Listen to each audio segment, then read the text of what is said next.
بعد الختام المثير لنهائي كأس موسم الرياض الذي جمع بين الهلال والنصر في معركة رياضية ملحمية على أرض ملعب المملكة أرينا، بدأت تتفاعل الجماهير مع الأحداث النابضة بالحماس.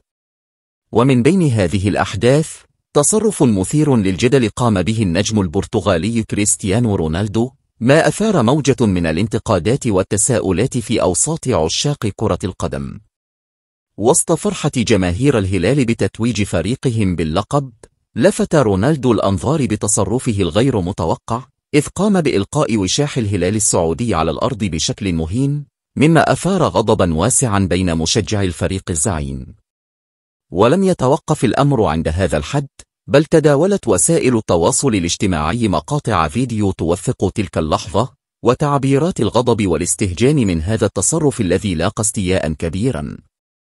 وهذه الواقعة تجسد حجم الجدل الذي يحيط بسلوك اللاعبين وضرورة احترام الآداب الرياضية في الملاعب، وتجعل الجماهير تنتظر موقفا رسميا من اللاعب والنادي بخصوص هذا التصرف المثير للجدل.